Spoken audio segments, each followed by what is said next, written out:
Hello, and welcome to the Ellagica audio presentation.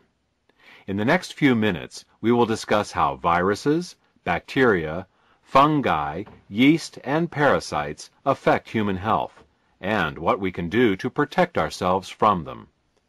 This entire project was actually inspired by a phone call I received from my wife when she was visiting her parents several thousand miles away. She told me that our eldest son had suddenly come down with a high fever, sore throat, and swollen glands.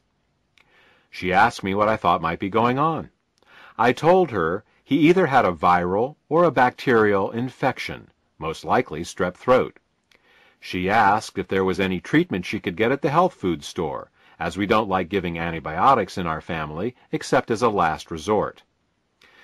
I told her that in my experience, there was nothing that really worked well for either viruses or bacteria that could be found in health food stores.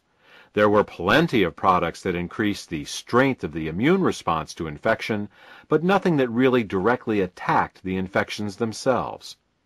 Well, why not get something that would increase the strength of his immune system, she asked. Our son had a fine immune system, I assured her, and the presence of whatever infection he had was certainly already stimulating a very powerful immune response.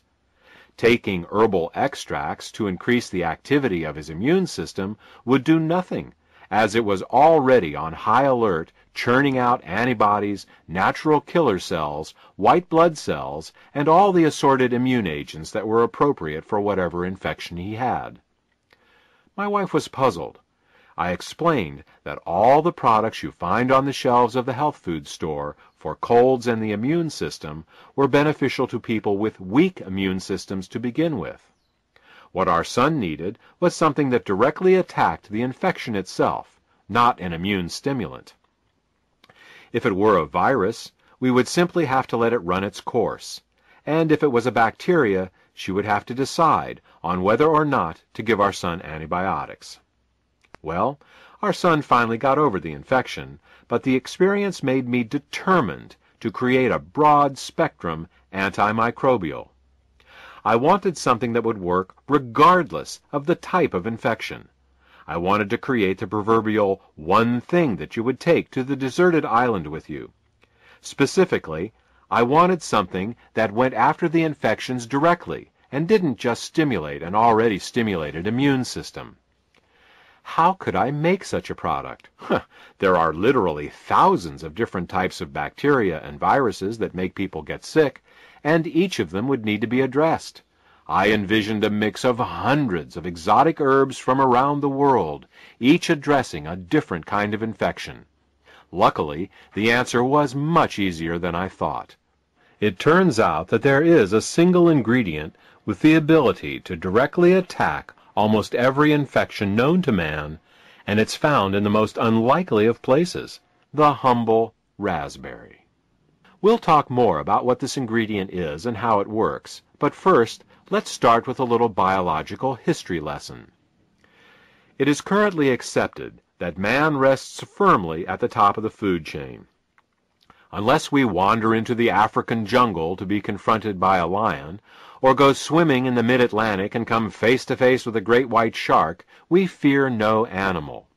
Even in these cases, we have technology to make us safe. We have guns to shoot lions and steel cages should we wish to get close to a man-eating shark and live to tell the tale. This invulnerability to other life forms is, however, an illusion. There are millions of creatures that have been feeding on us, and often killing us since the dawn of time. I'm speaking, of course, not of large and fearsome beasts with claws and fangs, but the tiniest of God's creatures. I'm talking about viruses, bacteria, fungi, yeasts, and parasites. Throughout human history, we have been at war with these infective microbes. They have colonized us, living in our skin, our lungs, our intestines, and our internal organs. Our bodies have become their homes and their food source. Early man could not attack these tiny creatures the same way he could attack a tiger or a pack of wild dogs. New strategies had to be devised. The discovery of fire and the subsequent cooking of our food was our first technological advance and major victory in our war against microbes. Parasites and bacteria were unable to survive the high temperature of our cooking fires, and so we became somewhat protected against parasitic infections of the intestines and bacteria like E. coli.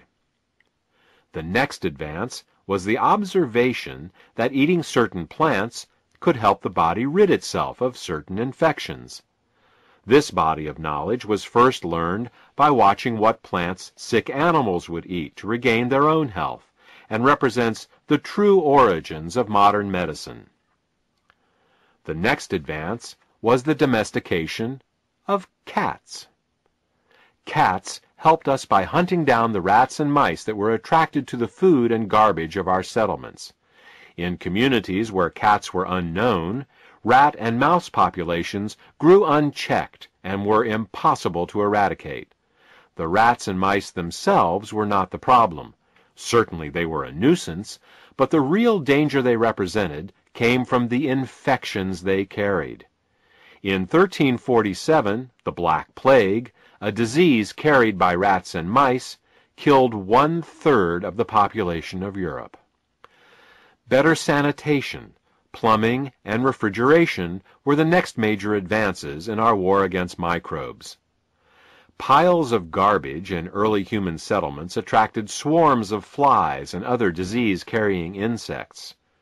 Instead of human waste and refuse being thrown out of the window onto the streets, indoor plumbing and garbage removal services were instituted. This resulted in a decrease in the number of these disease-carrying insects in and around our homes and places of work. Hot and cold running water made clothes and bedding easier to wash on a more regular basis, minimizing the mites and molds that made our blankets their staging ground for a nightly assault on our skin.